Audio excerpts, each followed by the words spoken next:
윤도균 씨가 성폭행 혐의로 구속됐습니다. 그 전화를 받는 순간 제 세상이 무너져 내렸어요. 67세 아버지가 지적장애인 소녀를 성폭행했다니요? 말도 안 됐습니다. 하지만 더 충격적인 사실이 숨어 있었어요. 과연 제가 아버지의 억울함을 풀고 진짜 범인을 찾아낼 수 있을까요? 영상 시청 전 구독과 좋아요 눌러주세요. 행복한 장여사를 찾아주신 고마운 분들께 기쁨과 행복이 가득하시길 바랍니다. 이 내용은 실화 사연을 재구성하였습니다.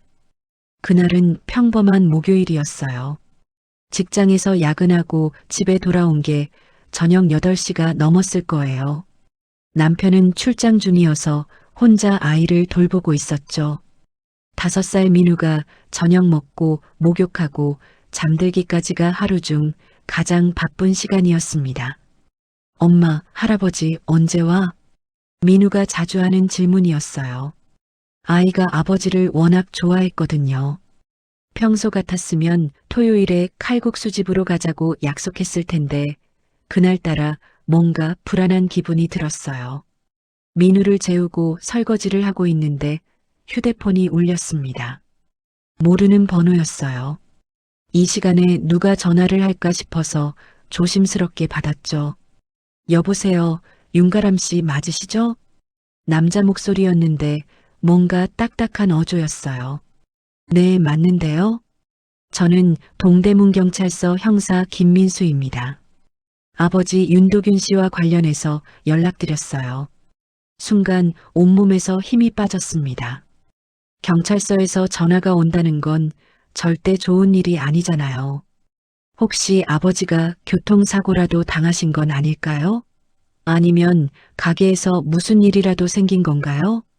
아버지가 어떻게 되셨나요? 혹시 다치셨나요? 손이 덜덜 떨렸어요. 아버지는 올해 67세예요. 나이도 있으시고 혼자 가게 일을 하시다 보니 항상 걱정이 됐거든요. 다치신 게 아니라 성폭행 혐의로 긴급 체포됐습니다. 지금 구치소에 수감되어 있어요. 뭔가 잘못 들은 것 같았어요. 성폭행이라고요? 우리 아버지가요? 잠깐만요. 뭔 소리예요? 성폭행이라니 그게 무슨 말이에요? 내일 오전 10시에 경찰서로 와주세요. 자세한 얘기는 그때 드리겠습니다. 아니, 지금 당장 얘기해 주세요.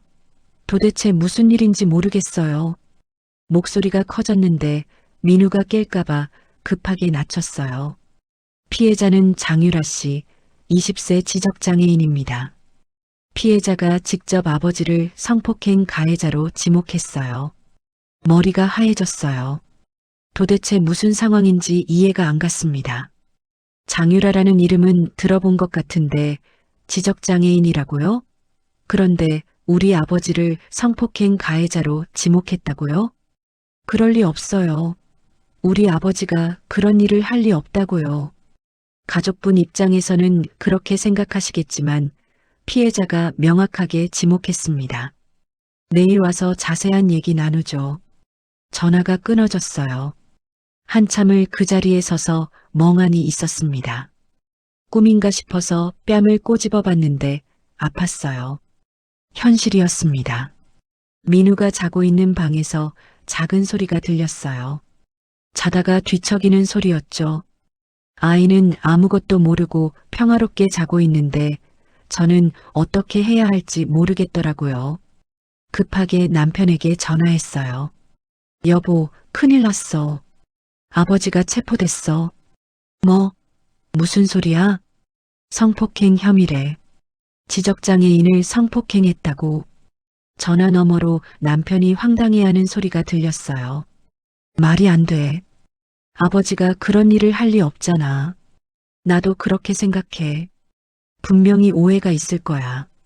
하지만 마음 한구석에서는 불안감이 커져갔어요.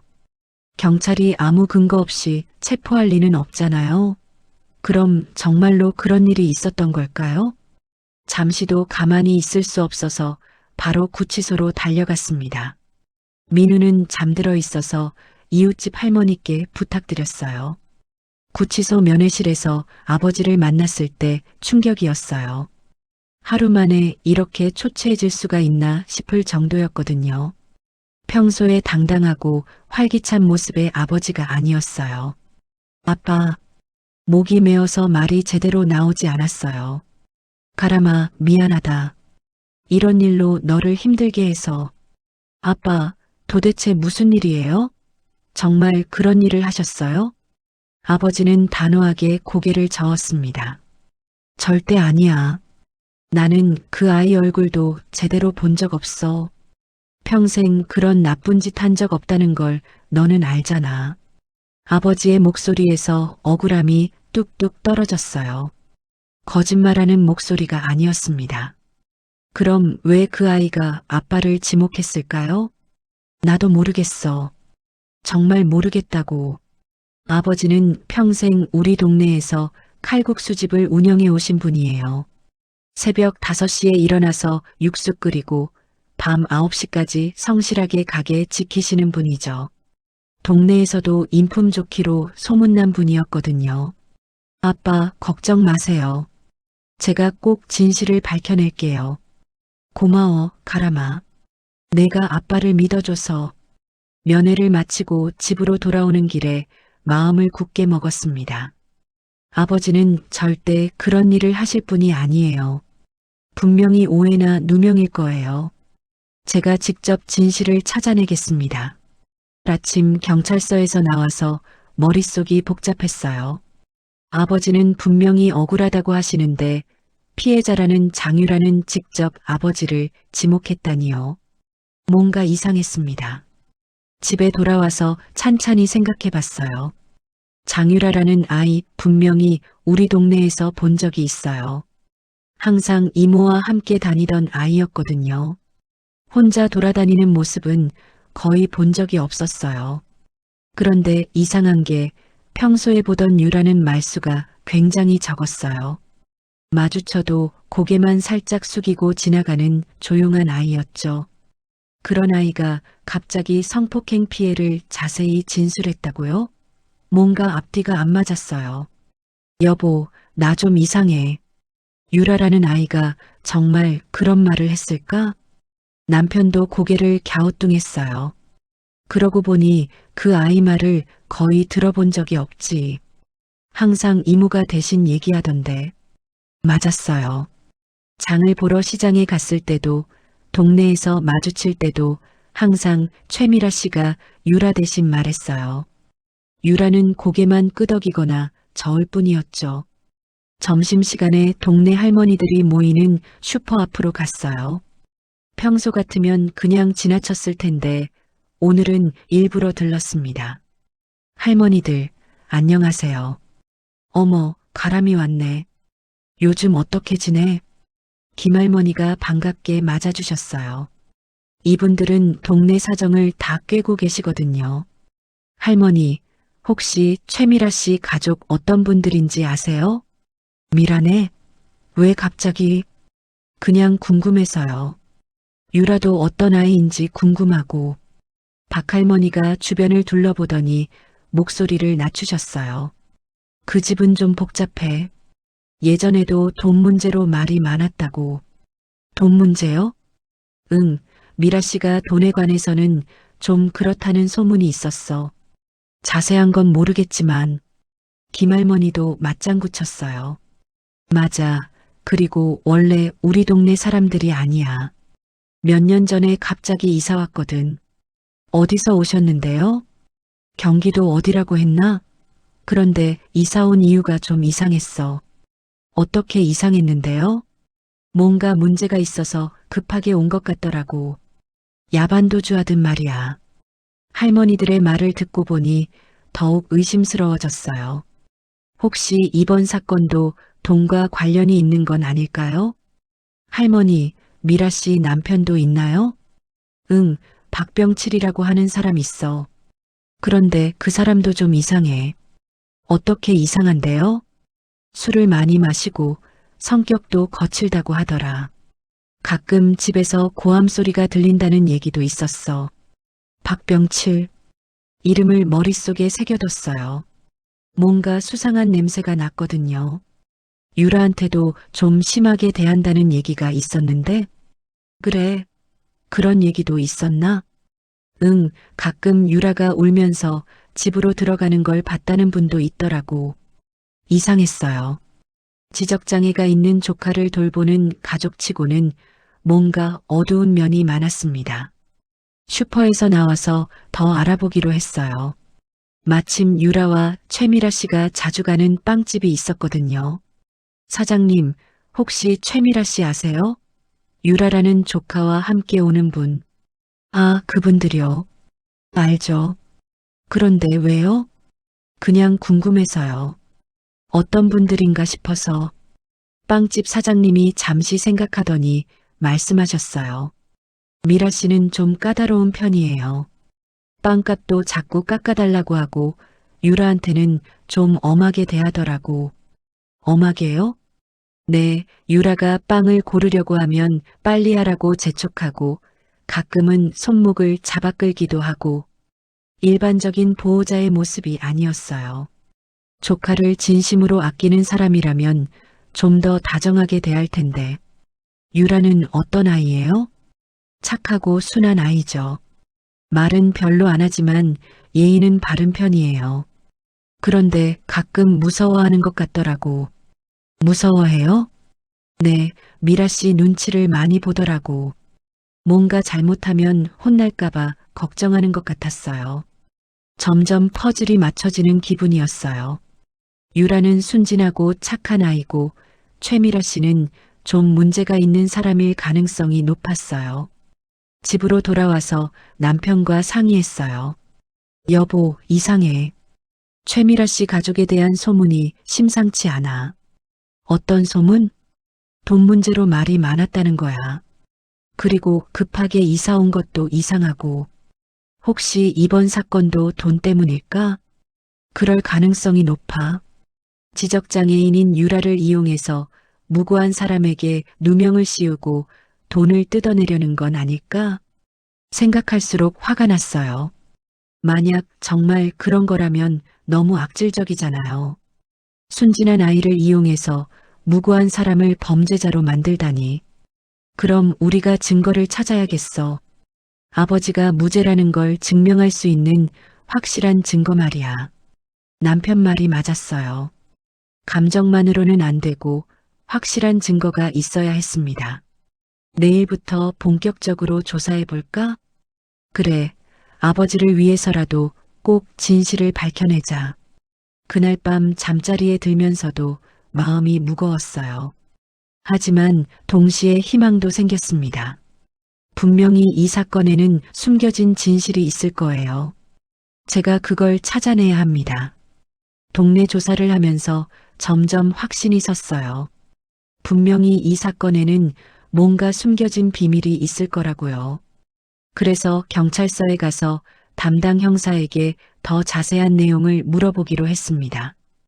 형사님, 유라의 진술 내용을 좀 더 구체적으로 알 수 있을까요? 김 형사가 파일을 뒤적이더니 말했어요. 가족분이니까 간단히 말씀드릴게요. 유라가 말하기를 윤도균 씨가 자신을 차에 태워 모텔로 데려갔다고 해요. 구체적으로 어떻게 진술했는데요? 대부분 단답형이었어요. 아저씨, 차, 모텔 이런 단어들을 반복해서 말했죠. 뭔가 이상했어요. 성폭행이라는 심각한 사건을 당했다면 더 구체적인 설명이 나와야 하는 게 아닐까요? 시간이나 장소, 상황에 대한 자세한 설명은 없었나요? 글쎄요, 그런 복잡한 설명은 힘들어했어요. 주로 고개를 끄덕이거나 젓는 식으로 대답했거든요. 조사 과정에서 이모인 최미라 씨도 함께 있었나요? 네, 유라가 혼자서는 진술하기 어려워해서 이모가 옆에서 도와줬어요. 이 말을 듣는 순간 뭔가 확신이 들었어요. 유라가 혼자 진술한 게 아니라 최미라 씨가 유도했을 가능성이 높다는 거잖아요. 경찰서를 나와서 집에 돌아왔는데 마침 간호사 출신인 이웃집 아주머니가 오셨더라고요. 아주머니, 지적장애가 있는 사람과 대화할 때 주의할 점이 뭐가 있을까요? 왜 갑자기 그런 걸 물어보니? 사건 얘기를 간단히 말씀드렸더니 아주머니가 심각한 표정을 지으셨어요. 가람아, 지적장애인들은 유도 질문에 매우 취약해. 특히 권위자나 보호자가 시키는 대로 대답하는 경우가 많거든. 그럼 거짓말을 할 수도 있다는 거예요? 본인이 의도적으로 거짓말을 하는 건 아니야. 하지만 누군가가 반복해서 가르쳐주면 그대로 따라 할 수 있지. 특히 그림이나 카드를 이용하면 더 정확한 의사소통이 가능해. 그림 카드, 좋은 아이디어였어요. 유라와 직접 대화해 볼 기회를 만들어야겠다고 생각했습니다. 며칠 뒤 마침 동네 슈퍼 앞에서 유라와 최미라 씨를 만났어요. 기회라고 생각하고 다가갔습니다. 유라야, 안녕? 유라는 평소처럼 수줍게 고개를 숙이며 인사했어요. 여전히 순진해 보이는 아이였습니다. 최미라 씨는 저를 보자 표정이 경직됐어요. 가람 씨, 그런데 유라가 우리 아버지를 정말 본 적이 있나요? 그야 당연하죠. 유라가 직접 말했는걸요. 최미라 씨의 대답이 너무 빠르고 단정적이었어요. 마치 미리 준비해둔 답변 같았습니다. 미리 준비해온 그림 카드를 조심스럽게 꺼냈어요. 차, 집, 사람, 돈봉투, 음식 등 여러 그림이 있었거든요. 유라야, 이 그림들 중에서 기억나는 게 있으면 가르쳐 볼래? 유라는 잠시 그림들을 살펴보더니 망설이면서 2개의 카드를 가리켰어요. 돈봉투와 소고기 그림이었습니다. 돈봉투? 유라야, 누가 돈봉투를 줬어? 유라가 고개를 돌려 최미라 씨를 쳐다봤어요. 그러자 최미라 씨가 급하게 끼어들었습니다. 유라는 돈봉투 같은 건 모를 거예요. 그냥 예쁜 그림이라고 가리킨 것 같은데요. 하지만 유라는 계속 돈봉투 그림을 가리키면서 뭔가 말하려고 했어요. 입을 벙긋거리며 중얼중얼하는데 잘 들리지 않았습니다. 유라야, 뭐라고 하는 거야? 이모, 소고기차. 갑자기 유라가 이런 말을 했어요. 소고기차? 무슨 뜻일까요? 유라야, 소고기차가 뭐야? 누구 차야? 이모부 박병칠과 관련된 얘기인 것 같았어요. 그런데 왜 소고기차라고 하는 걸까요? 혹시 박병칠이 소고기 관련 일을 하는 건 아닐까요? 최미라 씨의 표정이 순간 당황스러워 보였어요. 그리고는 급하게 유라의 손을 잡아 끌었습니다. 유라는 말을 좀 이상하게 해요. 아직 어려서 그런가 봐요. 집에 가자, 유라야. 잠깐만요. 이모부가 소고기 관련 일을 하시나요? 별거 아니에요. 신경 쓰지 마세요. 최미라 씨가 서둘러 유라를 데리고 가버렸어요. 뭔가 숨기고 있다는 느낌이 강하게 들었습니다. 집으로 돌아와서 남편에게 얘기했어요. 여보, 유라가 이상한 얘기를 했어. 돈봉투랑 소고기차를 계속 가리키더라고. 소고기차가 뭘까? 이모부 박병칠이 소고기 관련 일을 하는 건 아닐까? 배달이나 그런 일 말이야. 혹시 그 차를 이용해서 뭔가 나쁜 일을 했을 수도 있겠네. 점점 의심이 확신으로 바뀌고 있었어요.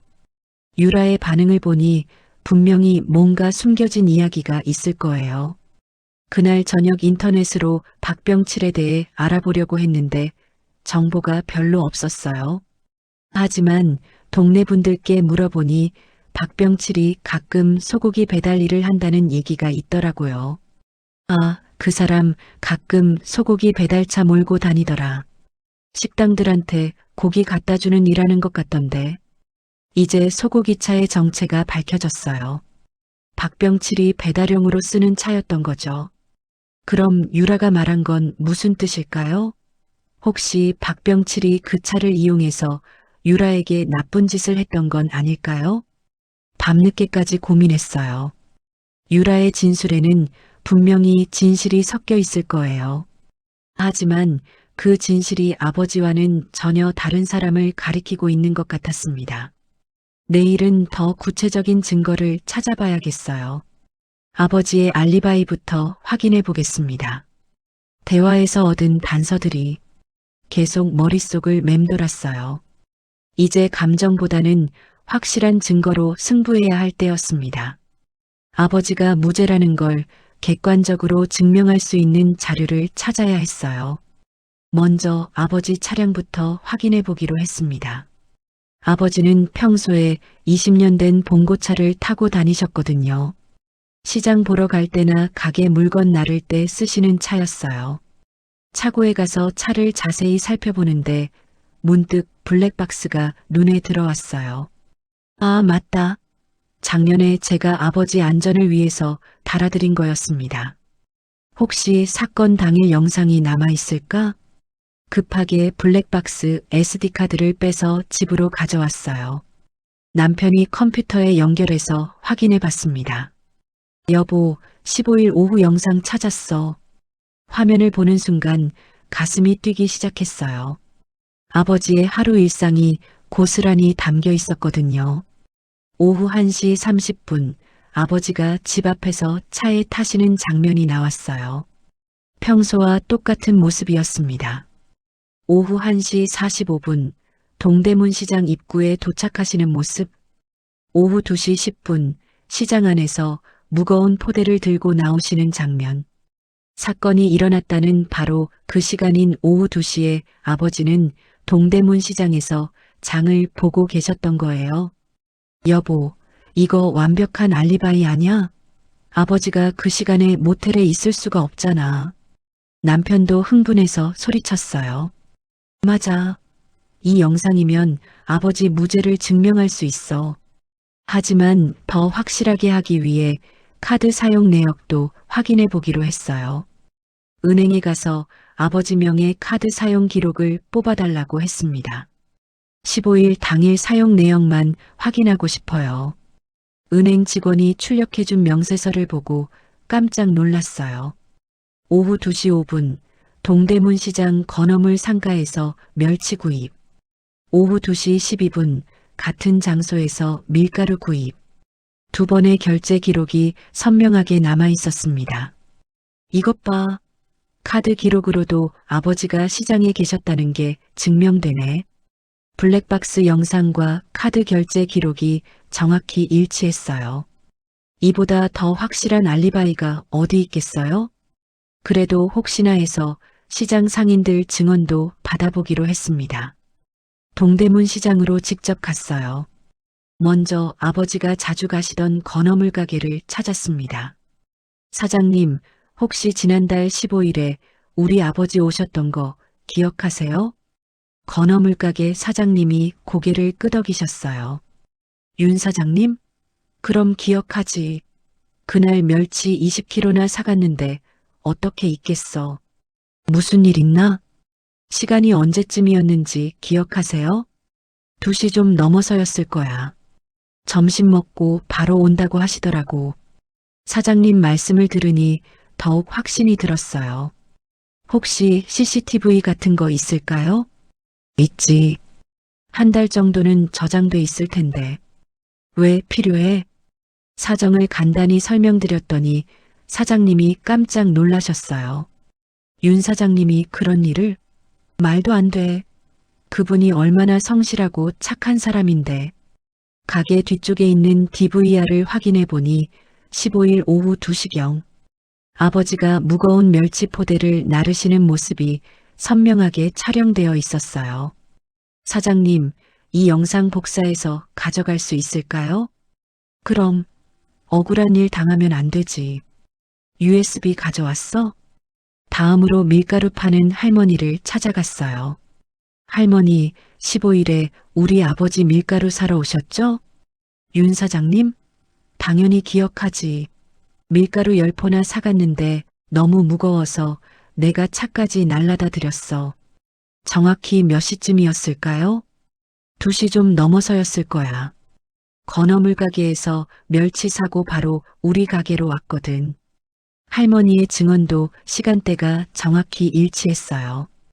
혹시 영수증 같은 것도 남아 있을까요? 그럼 장부에 다 적어놨지.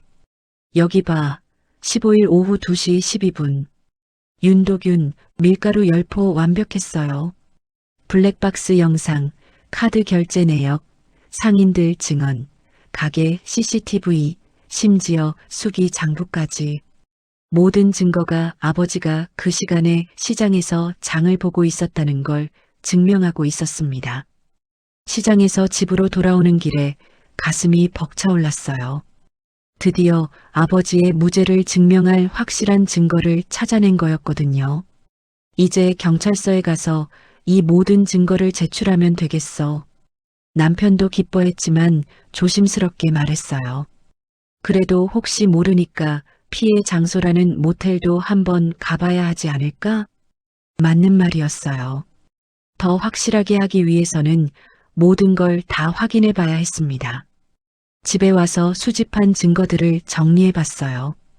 첫째, 블랙박스 영상으로 아버지가 시장에 가신 시간과 경로가 명확히 기록됨. 둘째, 카드 결제 내역으로 사건 시각에 시장에서 물건을 구매한 기록이 나옴. 셋째, 건어물 가게 사장님의 증언과 CCTV 영상. 넷째, 밀가루 할머니의 증언과 수기 장부 기록. 이 정도면 법정에서도 충분히 인정받을 수 있는 확실한 알리바이였어요. 하지만 마음 한편으로는 여전히 의문이 남았어요. 그럼 진짜 범인은 누구일까요? 그리고 왜 유라는 아버지를 지목했을까요? 내일은 모텔도 가보고 이 모든 증거를 경찰서에 제출해야겠어요. 이제 아버지의 억울함을 풀어드릴 수 있을 것 같았습니다. 아버지의 알리바이는 완벽하게 증명됐지만 더 확실하게 하기 위해 피해 장소로 지목된 모텔도 직접 가보기로 했어요. 경찰 조서를 다시 읽어보니 사건 장소는 우리 칼국수집에서 차로 20분 거리에 있는 장미장 모텔이라는 곳이었습니다. 다음 날 오전에 남편과 함께 그 모텔을 찾아갔어요. 생각보다 낡고 허름한 모텔이었습니다. 그런데 입구에서부터 뭔가 이상한 점을 발견했어요. 건물 정면에 큰 현수막이 걸려 있었거든요. 전면 리모델링 공사로 인한 휴업 안내. 현수막을 자세히 보니 공사 기간이 적혀 있었어요. 2024년 3월 10일부터 20일까지 휴업이라고 되어 있었습니다. 15일이 딱 그 기간에 포함되어 있었어요. 여보, 이거 봐. 15일에는 이 모텔이 문을 열지도 않았다는 거야. 남편도 깜짝 놀랐어요. 그럼 사건이 일어날 수가 없잖아. 급하게 모텔 사무실로 들어갔습니다. 50대 정도 되어 보이는 사장님이 계셨어요. 사장님, 실례지만 좀 물어볼 게 있어요. 네, 뭐든지 물어보세요. 혹시 지난달 15일에 손님을 받으셨나요? 사장님이 고개를 저으며 단호하게 말씀하셨어요. 15일이요? 그날은 공사 중이라 손님을 받을 수가 없었어요. 객실 사용이 완전히 불가능했거든요. 정말요? 확실한가요? 당연하죠. 10일부터 20일까지 전기 공사랑 도배 공사를 동시에 했어요. 전기도 끊어놓고 방마다 페인트 칠하고 난리도 아니었거든요. 이게 어떻게 된 일입니까? 사건이 일어났다는 바로 그날에 모텔이 공사 중이었다고요? 혹시 공사 관련 서류 같은 거 있나요? 있죠. 잠깐만 기다려 보세요. 사장님이 사무실 서랍에서 서류를 꺼내왔어요. 공사 계약서, 전기 공사 신고서, 도배업체 계약서까지 모든 서류가 다 있었습니다. 서류를 보니 분명했어요. 15일은 전기 공사와 도배 공사가 동시에 진행된 날이었어요. 심지어 그날은 전기가 완전히 차단되어 있었다고 했습니다. 사장님, 그런데 경찰서에서는 이 모텔에 확인해 봤다고 하던데요? 경찰서에서요? 언제 확인했다는 거예요? 전화로 문의했다고 하던데요. 사장님이 이상하다는 표정을 지었어요. 전화? 저한테 경찰서에서 전화 온 적 없는데요? 이상합니다. 경찰 조서를 보면 분명히 모텔에 확인해 봤다고 되어 있는데요. 정말 전화 안 왔나요? 확실해요. 그런 중요한 전화가 왔으면 절대 까먹을 리 없죠. 더구나 성폭행 사건이라면 더욱 기억에 남을 텐데 뭔가 수사 과정에서 실수가 있었던 것 같았어요. 아니면 대충 수사를 한 건 아닐까요? 참, 사장님. CCTV는 얼마나 보관하세요? 저희는 120일간 보관해요. 법적으로는 30일만 보관하면 되는데 저희는 안전상 4개월 정도 보관하거든요. 120일이면 15일 영상도 당연히 남아있겠네요. 그날 영상 한번 봐도 될까요? 물론이죠. 이런 억울한 일이 있으면 안 되죠. 사장님이 CCTV 모니터를 켜주셨어요. 15일 오후 영상을 확인해 보니 정말 놀라운 장면이 나왔습니다. 오후 내내 모텔 앞마당에는 공사업체 차량들만 있었어요. 전기공사 차량, 도배업체 트럭, 페인트업체 승합차까지 일반 손님용 차량은 단 한 대도 없었습니다. 오후 2시경 영상을 자세히 보니 공사 작업자들이 바쁘게 드나드는 모습만 보였어요. 아무리 봐도 성폭행 사건이 일어날 수 있는 상황이 아니었습니다. 사장님, 이 영상 복사해서 가져갈 수 있을까요? 그럼요. USB 가져오셨어요? 다행히 USB를 가져왔어서 영상을 복사할 수 있었어요.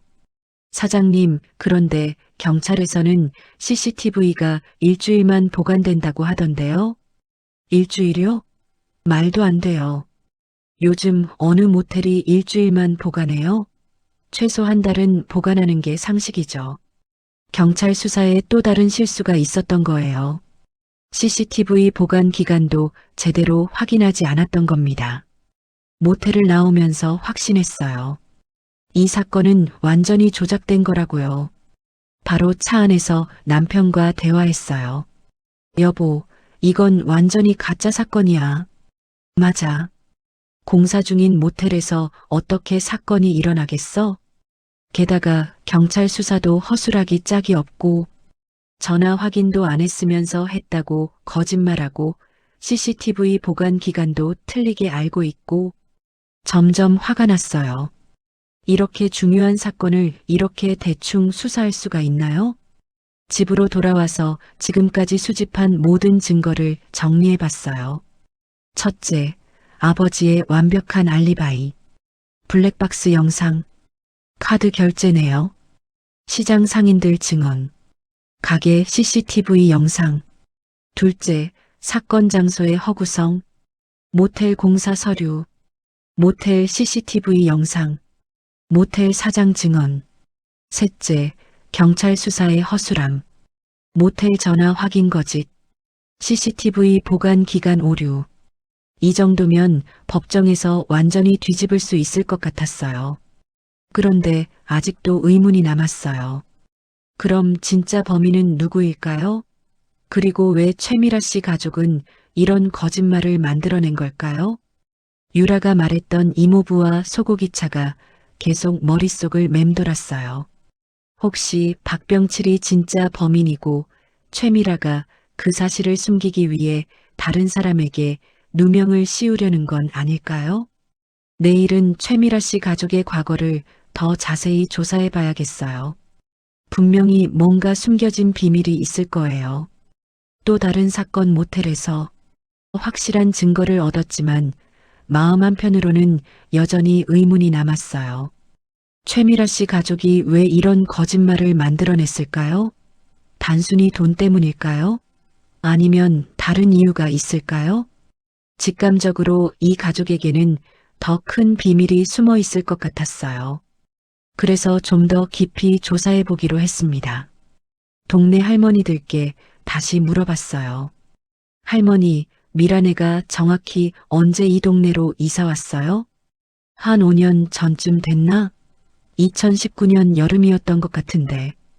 어디서 왔는지 혹시 아세요? 경기도 어디라고 했는데 정확한 곳은 모르겠어. 그런데 갑자기 야반도주하듯 왔다고 했어. 경기도라면 범위가 너무 넓네요. 하지만 포기할 수 없었어요. 동사무소에 가서 주민등록 전입 신고 기록을 확인해 봤습니다. 최미라 씨 전 거주지 확인할 수 있나요? 직계 가족이 아니면 개인정보라서 힘든데요. 하지만 담당 공무원이 친절하게도 일반적인 정보는 알려주셨어요. 경기도 포천시에서 전입하신 것 같네요. 포천시. 드디어 구체적인 지역을 알아냈어요. 주말을 이용해서 포천까지 가봤습니다. 차로 2시간 정도 걸리는 거리였어요. 최미라 씨가 살았던 동네를 찾기 위해서 여러 군데를 돌아다녔습니다. 포천시청 근처 동네부터 시작해서 하나씩 물어봤어요. 다행히 3번째로 간 동네에서 실마리를 찾을 수 있었습니다. 동네 슈퍼에 들어가서 물어봤어요.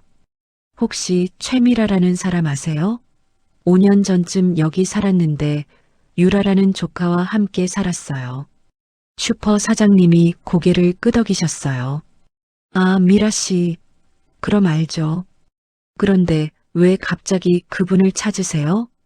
사정을 간단히 설명하자 사장님의 표정이 심각해졌어요. 아, 그래서 갑자기 이사 간 거구나. 여기서도 비슷한 일이 있었거든요. 가슴이 쿵 했습니다. 비슷한 일이라니요? 어떤 일이요? 5년 전 유라가 동네 김철수 씨한테 성폭행당했다고 신고했었어요. 그때도 지금처럼 난리가 났었죠. 정말 놀라웠어요. 과거에도 똑같은 일이 있었다니요. 그래서 어떻게 됐나요? 결국 증거가 부족해서 김철수 씨가 합의금 주고 끝났어요. 그런데 김철수 씨는 끝까지 억울하다고 하더라고요. 합의금이요? 얼마나 줬는데요? 3천만 원이었던가? 미라 씨가 앞장서서 돈을 요구했어요. 안 주면 끝까지 가겠다고 협박도 하고. 이게 무슨 일입니까? 과거에도 똑같은 패턴이었다니. 그 김철수 씨 지금도 여기 사세요? 네, 3번가에서 철물점 하고 있어요. 그 일 때문에 많이 힘들어 하셨는데 바로 철물점으로 갔습니다. 50대 중반 정도 되어 보이는 남성이 계셨어요. 혹시 김철수 씨신가요? 네, 그런데요. 최미라 씨와 유라에 대한 일로 여쭤볼 게 있어요. 김철수 씨의 표정이 어두워졌습니다. 그 일 말씀하시는 거군요. 정말 억울한 일이었어요. 자세한 얘기를 부탁드렸더니 김철수 씨가 당시 상황을 설명해 주셨어요. 어느 날 갑자기 경찰이 와서 성폭행 혐의로 조사받는다고 하더라고요. 유라가 절 지목했다면서요. 그런데 정말 하지 않으셨던 거죠? 당연히 안 했죠. 그 아이 얼굴도 제대로 본 적 없었어요. 그런데 미라 씨가 계속 돈을 달라고 하더라고요. 어떻게 요구했나요? 처음에는 5천만 원을 달라고 했어요. 그게 안 되니까 3천만 원으로 줄여서 협박했죠. 김철수 씨의 눈에서 아직도 억울함이 묻어났어요. 결국 주셨나요? 어쩔 수 없이 줬어요. 소문이 나면 장사를 못하니까요. 억울했지만 돈 주고 합의했죠. 그런데 김철수 씨가 더 충격적인 얘기를 해주셨어요. 그런데 며칠 뒤에 유라가 혼자 저한테 왔어요. 울면서 미안하다고 하더라고요. 미안하다고요? 네, 이모가 시켜서 했다고 하면서요. 정말 미안하다고 울더라고요. 결정적인 증언이었어요. 유라가 직접 이모에게 시켜서 했다고 인정한 거잖아요. 혹시 그때 얘기를 녹음이나 기록으로 남겨두신 게 있나요? 있어요. 그 아이가 너무 불쌍해서 휴대폰으로 녹음해뒀어요. 언젠가는 진실이 밝혀질 거라고 생각해서요. 김철수 씨가 휴대폰을 꺼내서 녹음 파일을 들려주셨어요. 아저씨, 정말 미안해요. 이모가 시켜서 했어요. 아저씨는 나쁜 사람 아닌데 이모가 거짓말하라고 했어요. 유라의 순진한 목소리가 녹음에 그대로 담겨 있었어요. 이모가 왜 거짓말하라고 했대요? 돈 받으려고요. 이모가 돈 많이 받으면 맛있는 거 사준다고 했어요. 모든 진실이 드러나는 순간이었어요. 최미라 씨는 상습적으로 유라를 이용해서 무고한 사람들을 피해자로 만들고 돈을 뜯어내는 일을 해왔던 거예요. 김철수 씨, 혹시 관련 서류나 자료 같은 거 더 있나요? 네, 다 보관하고 있어요. 당시 경찰 조서, 합의서, 그리고 유라 녹음 파일까지. 김철수 씨가 가져온 서류들을 보니 정말 자세한 기록이 남아 있었어요. 심지어 최미라 씨가 협박할 때 보낸 문자 메시지까지 캡처해뒀더라고요. 이 자료들 복사해서 가져가도 될까요? 저희 아버지 사건 해결하는데 꼭 필요해요. 물론이죠. 그 사람들 때문에 또 다른 피해자가 생겼다니 정말 화가 나네요. 포천에서 서울로 돌아오는 길에 모든 퍼즐이 맞춰졌어요. 최미라 씨와 박병칠은 상습적으로 이런 짓을 해온 범죄자들이었습니다. 순진한 유라를 이용해서 무고한 사람들에게 누명을 씌우고 돈을 뜯어내는 악질적인 사기꾼들이었어요. 이제 진실을 밝힐 모든 증거가 다 모였습니다. 아버지의 완벽한 알리바이, 모텔의 허구성, 그리고 과거 사건의 패턴까지 더 이상 의심할 여지가 없었어요. 모든 증거를 정리해서 변호사를 찾아갔습니다. 국선 변호사로는 한계가 있을 것 같아서 사비를 들여서라도 좋은 변호사를 구하기로 했어요. 변호사님, 저희 아버지는 정말 무죄예요. 변호사님도 제가 수집한 증거들을 보고 놀라셨어요. 이 정도면 무죄를 입증하기에 충분합니다. 특히 과거 사건 기록이 결정적이네요. 드디어 법정에 설 날이 왔습니다. 가슴이 두근거렸지만 확신이 있었어요. 변호사님이 하나씩 증거를 제시했습니다. 첫째, 피고인의 블랙박스 영상입니다. 사건 당시 피고인은 동대문 시장에서 장을 보고 있었습니다. 둘째, 카드 결제 내역입니다. 오후 2시 5분 시장에서 결제한 기록이 남아 있습니다. 셋째, 시장 상인들의 증언과 CCTV 영상입니다.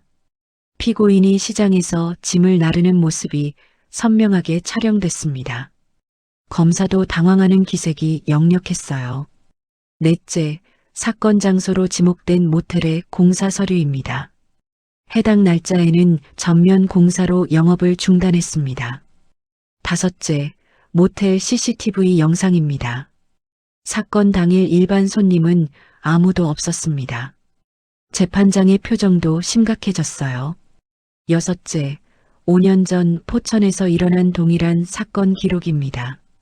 같은 피해자, 같은 수법, 그리고 합의금을 받은 후 이사한 패턴이 일치합니다. 마지막으로 결정적인 증거가 나왔어요. 일곱째, 과거 피해자가 직접 사과하며 이모에게 시켜서 했다고 인정한 녹음 파일입니다. 법정에 유라의 목소리가 울려 퍼졌습니다. 아저씨, 미안해요. 이모가 시켜서 했어요. 그때 증인신문이 시작됐어요. 유라가 증인석에 섰습니다. 유라 씨, 윤도균 씨가 정말 당신을 성폭행했나요? 유라는 고개를 젓더니 울먹이며 말했어요. 아니에요. 도균 아저씨 아니에요. 법정이 술렁였습니다. 그럼 누가 그런 일을 했나요? 이모부요. 이모부가 나쁜 짓 했어요. 이모가 뭐라고 했나요? 이모가 도균 아저씨가 했다고 말하라고 했어요. 안 그러면 혼낸다고 했어요. 유라의 진술에 법정이 조용해졌어요. 최미라 씨의 얼굴은 새하얗게 변했습니다. 이모부는 왜 나쁜 짓을 했나요? 술 마시고 와서 자꾸 나쁜 짓 해요. 무서워요. 박병칠의 정체가 드러나는 순간이었어요. 변호사님이 계속 신문했습니다. 이모는 왜 거짓말을 하라고 했나요? 돈 받으려고요. 이모가 돈 많이 받으면 맛있는 거 사준다고 했어요. 전에도 다른 아저씨한테 똑같이 했나요? 네, 포천에서도 했어요. 이모가 시켜서요. 모든 진실이 밝혀지는 순간이었습니다. 재판장이 최미라 씨에게 물었어요. 피해자가 이렇게 진술하는데 뭐라고 하시겠습니까? 최미라 씨는 아무 말도 하지 못했어요. 박병칠은 아예 법정에 나오지도 않았습니다. 도망간 거였어요. 검사가 공소를 취하했습니다. 증거조사 결과 피고인의 혐의가 입증되지 않았으므로 공소를 취하합니다. 재판장이 최종 선고했습니다. 피고인 윤도균은 무죄입니다. 그 순간 눈물이 쏟아졌어요. 드디어 아버지의 억울함이 풀렸습니다. 아버지도 울고 계셨어요. 11개월 동안의 억울한 수감 생활이 끝난 거였습니다. 법정을 나오면서 변호사님이 말씀하셨어요. 가람 씨가 포기하지 않고 끝까지 진실을 찾아낸 덕분입니다. 정말 대단해요. 하지만 기쁨보다는 분노가 더 컸어요. 최미라와 박병칠은 결국 처벌받아야 합니다. 8장 억울함을 넘어선 가족의 힘. 무죄 판결이 난 후에도 할 일이 많았어요. 최미라와 박병칠을 제대로 처벌받게 하는 것도 중요했지만 무엇보다 아버지가 11개월 동안 잃어버린 일상을 되찾는 게 급선무였습니다. 법정에서 나오자마자 최미라와 박병칠을 무고죄와 성폭행 혐의로 고발장을 냈어요. 이번엔 제대로 수사해 주세요. 이렇게 많은 증거가 있는데도 놓칠 수는 없잖아요. 담당 형사도 미안하다는 표정으로 약속했어요. 이번엔 철저히 수사하겠습니다. 죄송합니다. 며칠 뒤 박병칠이 체포됐다는 소식을 들었어요. 유라에 대한 성폭행 혐의와 함께 과거 포천 사건도 재수사에 들어간다고 했습니다. 최미라도 무고죄와 사기죄로 구속됐고요. 유라는 이제 서울에 사는 다른 친척 할머니께서 돌봐주시게 됐다고 했어요. 더 이상 그런 끔찍한 일을 당하지 않게 된 거죠. 정말 다행이었어요. 아버지가 구치소에서 나오신 날은 제 인생에서 가장 기뻤던 날 중 하나였어요. 온 가족이 모여서 아버지를 맞이했습니다. 아빠, 정말 고생 많으셨어요. 고생은 무슨, 가람이가 끝까지 믿어줘서 고마워. 내가 아니었다면 나는 평생 억울한 사람으로 살았을 거야. 아버지는 11개월 동안 많이 야위셨지만 눈빛만은 예전보다 더 밝아 보였어요. 억울함에서 벗어났다는 안도감 때문이었을 거예요. 하지만 현실은 녹록지 않았어요. 11개월 동안 칼국수집 문을 닫고 있던 터라 단골 손님들이 다 떠나버렸거든요. 게다가 아직도 일부 사람들은 아버지를 의심스럽게 바라보고 있었어요. 아빠, 다시 가게를 열 수 있을까요? 걱정 마라. 우리 가족이 힘을 합치면 못할 게 없어. 진실은 밝혀졌으니까 시간이 지나면 다 알아줄 거야. 아버지는 여전히 긍정적이셨어요. 그 모습을 보니 저도 용기가 났습니다. 온 가족이 나서서 가게를 다시 정리하기 시작했어요. 11개월 동안 방치되어 있던 가게는 정말 엉망이었습니다. 곰팡이도 피고 기물도 많이 상해 있었어요. 남편이 페인트 칠을 다시 하고 저는 청소를 했어요. 아이들도 자기 나름대로 도왔습니다. 민우가 작은 손으로 의자를 닦는 모습을 보니 뭉클했어요. 할아버지 가게 예쁘게 만들어야지. 5살 민우가 열심히 도와주는 모습에 가족 모두가 웃음을 지었어요. 일주일 만에 가게가 깨끗하게 정리됐습니다. 새로 단장한 가게를 보니 예전보다 더 깔끔해 보였어요. 개업 첫날 손님이 별로 없을 거라고 생각했는데 의외의 반응이 있었어요. 포천에서 만났던 김철수 씨가 서울까지 와서 칼국수를 먹으러 오신 거예요. 사장님, 억울한 일 다 풀리셨다면서요? 축하드려요. 우리 둘 다 고생 많이 했네요. 고맙습니다. 김철수 씨 덕분에 진실을 밝힐 수 있었어요. 김철수 씨뿐만 아니라 동대문 시장 상인분들도 하나둘 찾아와 주셨어요. 윤 사장님, 우리가 증언해서 도움이 됐다니 다행이야. 앞으로 자주 올 테니까 맛있는 칼국수 끓여줘. 사장님, 억울한 일 당하셨다면서요? 우리가 응원할게요. 특히 동네 할머니들이 많이 응원해 주셨어요. 진실을 알게 된 분들이 하나둘 가게를 찾아와 주시기 시작했거든요. 가람이가 아버지를 위해서 얼마나 고생했는지 다 알고 있어. 앞으로 우리가 자주 올게.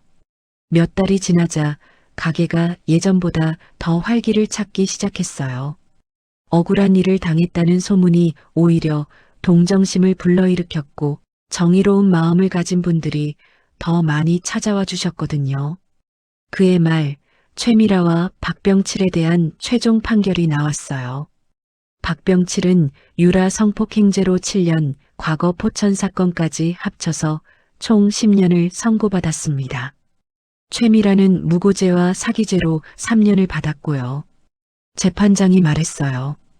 피고인들은 지적장애인을 이용해 무고한 시민들에게 피해를 입히고 금전적 이득을 취한 매우 악질적인 범죄를 저질렀습니다.